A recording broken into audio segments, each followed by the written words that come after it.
In my documentary, I will be focusing on how the smartphone is a treasure to many individuals in contemporary society, and how it is ultimately the cyborg version of the self.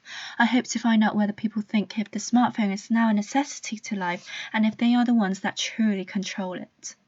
It seems as if throughout society, the meaning of necessity has changed, especially with the smartphone being just a decade old. The amount of its users has increased rapidly, with around 3.5 billion users worldwide, as predicted for year 2020.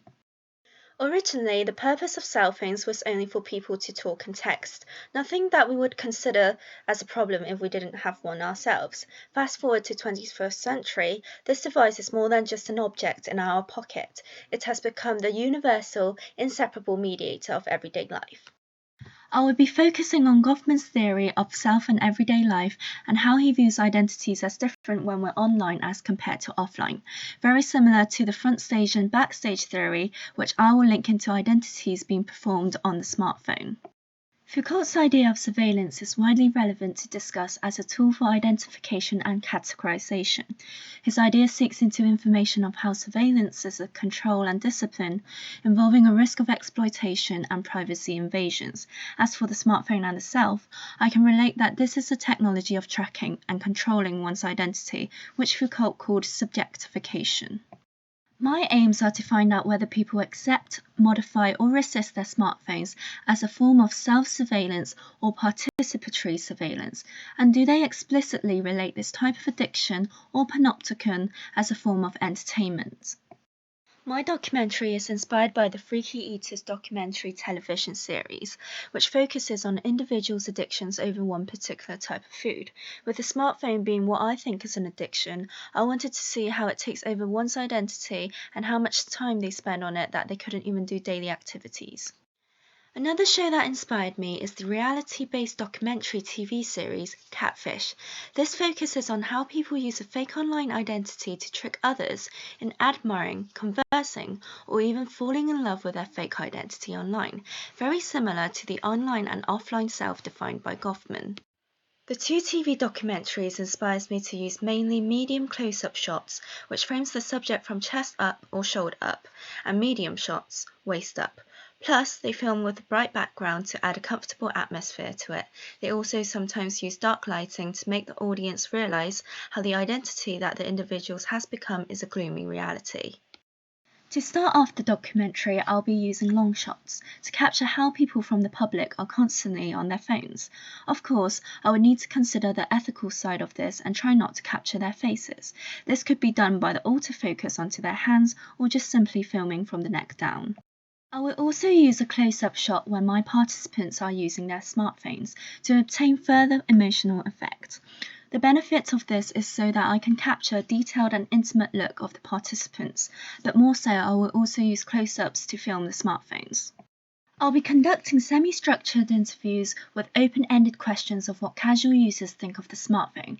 This will allow them to expand on the questions and fully express themselves without me appearing on screen, so that they will feel less intimidated to answer freely and to avoid the Hawthorne effect. These shall be casual interviews gathered in a comfortable environment such as their own home, which may include shots of them using their smartphones. This will allow the audience to relate to the topic that the smartphone is an addiction that we constantly are drawn to look at. The participants will involve both young adults aged 18 to 23 and mature adults aged 40 to 65 to compare the differences of how smartphone plays a part of their identity or not due to generation differences.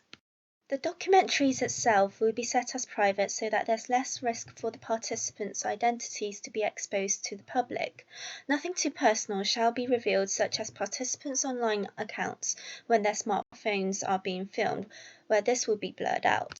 Some participants may not want to include shots of their face, which is understandable. Therefore, the focus will be their use on the smartphone rather than just their facial expressions to ensure that confidentiality is secured. Rule of thirds is important to consider, where this technique is usually an inspiration made for photographers or artists of paintings. By capturing the participants using this technique, it will help build more drama and interest into the film. I'll be using an expository documentary approach where the off-screen narration of my voice will be recorded to make the topic more interesting. It is a way to turn a simple captured shot that might be quite dull into a powerful shot, where the voice-over can bring about a very drastic thematic response to the audience. The basic film paradigm will be followed to help set off a climax. It will start off with a relaxed beginning of how the smartphone is an entertainment device that many uses, but slowly it will reach a point of realization that this device takes over one's identity and the effects it has on people's daily lifestyles and interaction with others.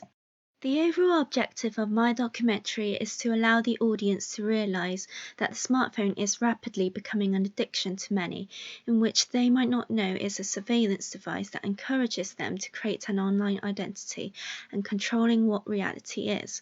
Also questioning the audience if this device is truly a necessity of life, so hard to live without that they lose the true relationship with family, friends, and the outside world.